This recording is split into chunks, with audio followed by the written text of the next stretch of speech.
अस्सलाम वालेकुम दोस्तों, उम्मीद करता हूँ कि आप सब खैरियत से होंगे। मैं हूँ ज़ीशान नियाज़ी और आप देख रहे हैं मेरा यूट्यूब चैनल तबसरा.pk। दोस्तों, बातें हो रही हैं कि तहरीक इंसाफ ख़त्म होने जा रही है, इमरान खान का गेम एंड। तो क्या वाकई में ऐसा है? क्या तारीख हमें यही बताती है? नहीं, तारीख बिल्कुल इसके बरअक्स बताती है।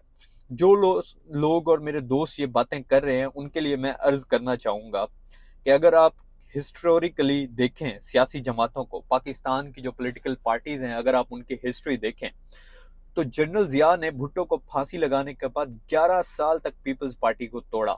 उनने पीपल्स पार्टी के बड़े बड़े नाम हनीफ रामे, खर, जतोई, MS जफर और इस तरह के बहुत सारे नाम तोड़कर उनने एक अलग से जमात बनाई, नेशनल पीपल्स पार्टी। और उसके बाद हुआ क्या? जब जनरल जिया का इंतकाल हुआ, उसके बाद इलेक्शंस हुए तो बेनजीर भुट्टो साहिबा पीपल्स पार्टी के साथ जीत गई। अपनी ही पीपल्स पार्टी जो उनकी जमात थी, जो जुल्फकार अली भुट्टो साहब से आ रही थी।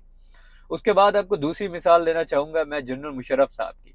जनरल मुशर्रफ साहब ने माशाल्लाह लगा दिया, 10 साल तक नून लीग को उन्हें तोड़ दिया।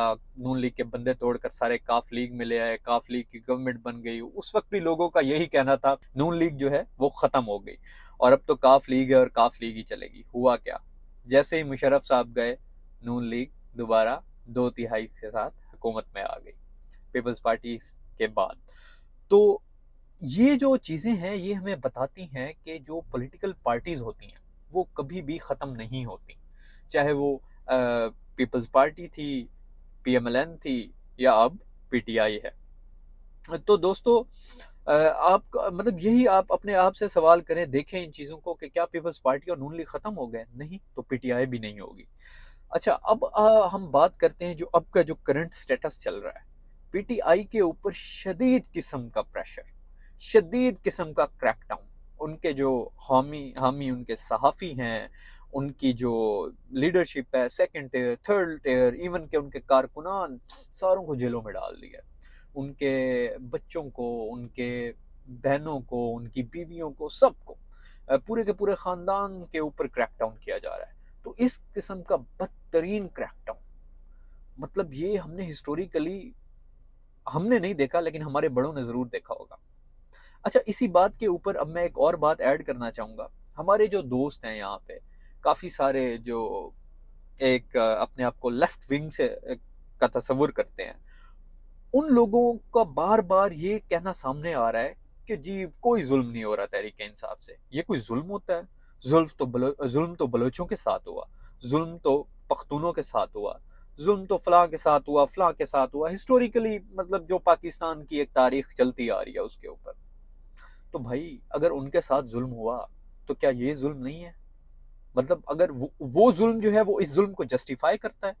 उनका मतलब कहना ये है कि अगर वो ज़ुल्म, मतलब एक जमात आपसे ये कह रही है कि हमारे ऊपर जुल्म हो रहा है, तशद्दुद हो रहा है, इसकी मजम्मत करें और हमारा साथ दें, और आप उन्हें जवाब क्या दे रहे हैं? नहीं नहीं, आपके साथ कोई जुल्म नहीं हो रहा, जुल्म तो उनके साथ हुआ था, जुल्म तो उनके साथ हुआ था। तो मतलब पाकिस्तान में यही चलता आएगा कि एक जुल्म जो है वो दूसरे जुल्म को जस्टिफाई करेगा। This is a very sad state of affairs. मतलब कि आप कोई अगर आपके सामने मजलूम आता है तो आप उसे ये कहेंगे कि यार वो जो पिछले हैं उनके ऊपर तो इतना ज्यादा जुल्म हुआ, तुम्हारे ऊपर तो कुछ नहीं हो रहा, जस्ट कैरी ऑन, इसको बर्दाश्त करो। तो इस तरह नहीं होता, आपको थोड़ा सा लॉजिकली बात करनी पड़ती है। अच्छा, सेकेंडली एक और बात कि तहरीक इंसाफ के जितनी भी लीडरशिप है इस वक्त, वो जेलों में बंद है। और उनको रिहाई कैसे मिल रही है? आके प्रेस कॉन्फ्रेंस करें कि हम तहरीक इंसाफ छोड़ रहे हैं और अपनी रिहाई का जो लेटर है वो लेकर चले जाएं। तो दोस्तों, ये तो चल रहा है सिलसिला। अच्छा, इसमें एक बड़ा इंटरेस्टिंग सीन ये हुआ कि कल जो आमिर डोगर है मुल्तान के MNA, उनको जब पुलिस लेकर आई प्रेस कॉन्फ्रेंस के लिए, वो वहां से पुलिस की या किसी की बाइक पकड़ के ही भाग गए। उनने तो मतलब एक नेक्स्ट लेवल की गेम कर दी, हाथ कर दिया।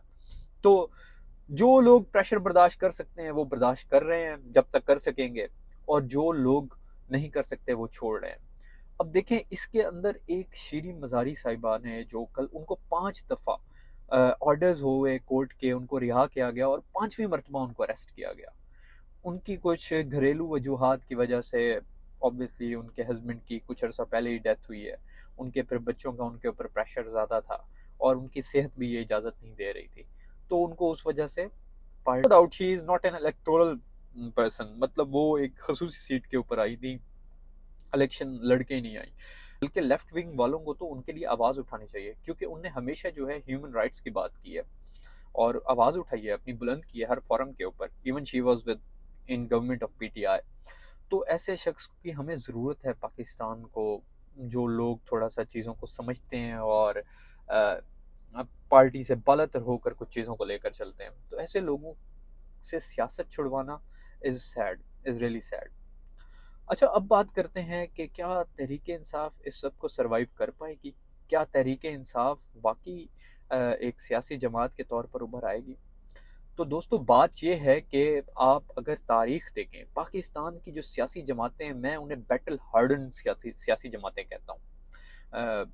उसकी सादा सी रीज़न है, देखिए जिस तरह की अभी क्रैकडाउन हो रहा है, इससे पहले भी होता है, बाकी सियासी जमातों के साथ भी हुआ है, और वो सब इन मराहिल से गुजर कर एक पुख्ता सियासी जमातें बनी है। आज देखिए पीपल्स पार्टी और पीएमएलएन इकट्ठे बैठी हैं, पीडीएम बनी हुई है, जो भी बनी हुई है। तो ये ऐसे ही नहीं इकट्ठे बैठे दोस्तों, इन्हें ये मारे खाई हैं। Peoples party, Asif Ali Zardari, he has been in jail for 10 years. इसी तरह उनकी कई लीडरशिप नीचे वाली काफ़ी लोग जेल में रहे। इसी तरह पीएमएलएन पे आ जाए, पीएमएलएन को हमेशा थोड़ा सा एज मिलता है, लेकिन पीएमएलएन की भी काफ़ी लीडरशिप जो है वो जेल में रही है। तो दोस्तों, पीटीआई से इस वक्त जो जंग चल रही है, जो मसला चल रहा है, पीटीआई भी का एक ये मरहला है, ये गुजर जाएगा, इसको सरवाइव कर जाएगी पीटीआई। तो ये पीटीआई की जो असल सियासी जमात की तरफ गामजन होने का सफ़र है। और जैसे ही इस मरहले से तहरीक इंसाफ गुजरेगी, तो you can not imagine how powerful it will become. Tehreek Insaf मज़ीद मजबूत होकर उभरेगी, और जो पॉलिटिकल पार्टीज होती हैं, इनकी ये पॉलिशिंग होती है बेसिकली। आप देखें ना, आप ये तो इनके साथ फेवर होती है, इनका जो गंद है वो सामने आ जाता है, गंद सामने आ रहा होता है, कौन जेलें बर्दाश्त कर सकते हैं, कौन नहीं कर सकते। तो जो लोग बर्दाश्त कर जाते हैं वो अपनी जगह बना जाते हैं, जो नहीं कर पाते तो वो फिर इधर उधर इधर इसी तरह से हिलते चलते रहते हैं। तो तहरीक इंसाफ का ये इम्तिहान चल रहा है, जो कि अनकरीब ख़त्म हो ही जाएगा, क्योंकि लंबा अरसा नहीं चलता है। चाहे लंबा अरसा चल भी जाए तो अल्टीमेटली पॉलिटिकल पार्टी सरवाइव कर जाती है। अब दोस्तों, बात करते हैं कि होने क्या जा रहा है इस वक्त। इसके ऊपर जो मेरा तज्जिया, या आप कह लें जो मेरी एक सोच है, वो ये कह रही है कि द टाइम हैज़ कम कि पॉलिटिकल पार्टीज अब एक पेज के ऊपर आ जाएं और इकट्ठे बैठ जाएं। देखिए, इमरान खान साहब की जो अभी कुछ अर्सा पहले एक इमेज बिल्ड हो गया था, the most popular leader, no doubt he is, अभी भी वो आज भी मोस्ट पॉपुलर है, लेकिन उस पॉपुलैरिटी को वो जिस तरह से यूटिलाइज कर रहे थे, दैट वाज अनइमेजिनेबल, मतलब दैट वाज अनपैरेलल, पाकिस्तान में देखा नहीं गया। तो मियाँ साहब की इंस्ट्रक्शंस ऑलरेडी यही थी कि लेवल प्लेइंग ग्राउंड दिया जाए। तो दोस्तों, ये वही हो रहा है, उनको लेवल प्लेइंग ग्राउंड दिया जा रहा है। आई थिंक बहुत जल्द मियाँ साहब पाकिस्तान आ जाएंगे, एंड हम देखेंगे या देख सकते हैं कि पॉलिटिकल पार्टीज जो हैं, जितनी भी इलेक्शंस के लिए एक ही पेज पर बैठी होंगी। क्यों देखें? क्योंकि तहरीक इंसाफ को बैकफुट पे धकेल दिया गया है। नौ तहरीक इंसाफ का जो आज से चंद दिन पहले एक था कि क्लीन स्वीप हो जाएगा, ये हो जाएगा, वो हो जाएगा, तो उसमें थोड़ी सी ठंड पड़ जाएगी। उसकी रीज़न ये है, ऑब्वियसली, जब आपके नामवर, एक्चुअली अब देखिए, ये जो लोग छोड़ के जा रहे हैं ना, इनके छोड़ने से एक इमेज बनाया जाता है कि party has been shaken, broken. अगर आप देखें तो पीटीआई को तो आप लोग सब के सब जो तजिया निगार है वो ये कहते थे PTI is one man show, it's Imran Khan. अगर इमरान खान नहीं है तो तहरीक इंसाफ खत्म, तहरीक इंसाफ है ही नहीं। ओ भाई, अब तो इमरान खान बैठा है ना। अगर बाकी लोग छोड़ के जा रहे हैं तो why you guys are shouting कि तहरीक इंसाफ खत्म हो गई, तहरीक इंसाफ टूट गई? ऐसे तो नहीं होता। इमरान खान और उसकी आवाम तो यहाँ पे मौजूद है ना।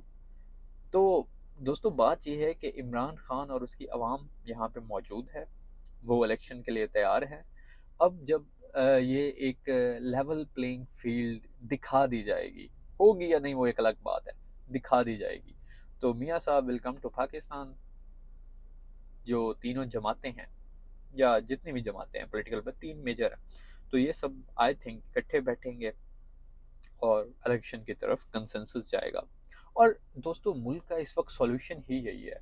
देखिए आप, मुल्क की इकोनॉमी हैज़ बीन शेकन, मतलब डॉलर यूं सीधा आसमान के ऊपर बगैर किसी ब्रेक और गियर के, ये जिस तरीके से डॉलर ऊपर जा रहा है तो रुक ही नहीं रहा। तो अब जो पीएमएलएन की स्ट्रेटजी है या पीडीएम की जो स्ट्रेटजी है, दैट इज़ कि वो बजट लाएंगे, बजट के बाद इलेक्शन अनाउंस करेंगे जिसमें तमाम पॉलिटिकल पार्टीज हिस्सा लेंगी बाशमूल तहरीक इंसाफ। मेरा ये कहना है या मानना है कि आई थिंक पाकिस्तान के लिए बहुत अहम है कि सारी पॉलिटिकल पार्टीज जो हैं वो इस वक्त एक पेज के ऊपर आएँ और एक पेज के ऊपर बैठें। This is really very important. एक इकोनॉमिक चार्टर बनाएं इकोनॉमी के ऊपर।